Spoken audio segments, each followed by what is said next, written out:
આપણે એક ટુકડો ગાજરનો લીધો છે, તો આપણે એને આપણે સોલી લઈશું. તમારે જે શાકભાજી નાખવા હોય એ નાખી શકાય. બટેકાના આપણે પહેલાં ધોઈ નાખ્યા હતા અને આપણે પછી સોલીને ધોઈ નાખ્યા છે અને હજી બટકા કરીને આપણે થોડાક ધોઈ નાખીશું.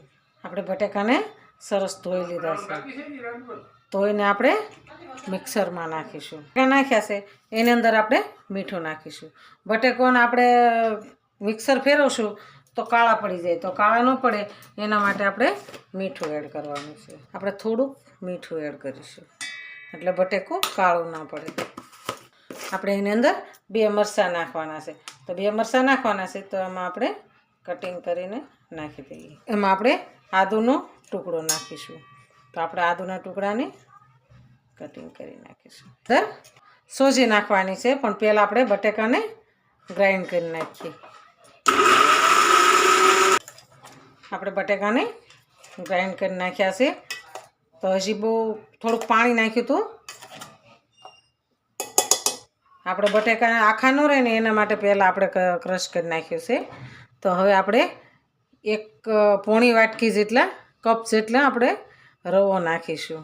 રવો નાખી અને આપણે ફરીવાર ફેરવી લેવાનું છે.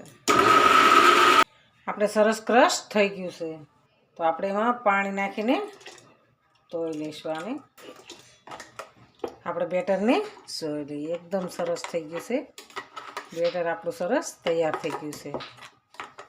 આપણે બાઉલ લીધું છે, તો બાઉલની અંદર આપણે આ બેટરને એડ કરી દઈશું.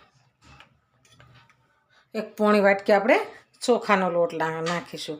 ચોખાના લોટથી પેપર કડક થાય છે, તો આપણે ચોખાનો 1 કપ નાખીશું. પોણો કપ છે. એકદમ મિક્સ કરી દેવાનું છે, એની ગાંઠો ન રહેવી જોઈએ. તો ગાજરને આપણે છીણી લઈશું. અંદરનો ભાગ નથી આવવા દેવાનો, આપણે લાલ હોય ને એ જ ભાગ લેવાનો છે. આપણે અંદર એડ કરીશું. આપણે ગાજરને છીણી નાખ્યું છે. આપણે 2 મરચાં અંદર નાખ્યા હતા. આ 2 મરચાંના ઝીણા ઝીણા ટુકડા કરવાના છે. આપણે સ્વાદ પ્રમાણે થોડુંક મીઠું નાખ્યું હતું એટલે આપણે થોડુંક જ નાખવાનું છે. અડધી ચમચી ધાણા જીરું નાખીશું. થોડીક આપણે હિંગ નાખીશું. અડધી ચમચી આપણે આખું જીરું નાખીશું. આપણે સરસ હલાવી લેવાનું છે. આપણું બેટર સરસ તૈયાર છે. થોડુંક આપણે આસું કરવાનું છે. આપણે એમાં થોડુંક પાણી હજી એડ કરીશું. આપણે એમાં થોડાક લીલા ધાણાને એડ કરીશું. આપણું બેટર સરસ તૈયાર છે. એકદમ સરસ તૈયાર થઈ ગયું છે. પહેલાં તો આપણે પાણી છાંટીશું. પાણી છાંટી અને આપણે કપડેથી એને સાફ કરી લેવાની છે. સરસ ગરમ થઈ ગઈ છે, તો આપણે બેટરને એડ કરીશું.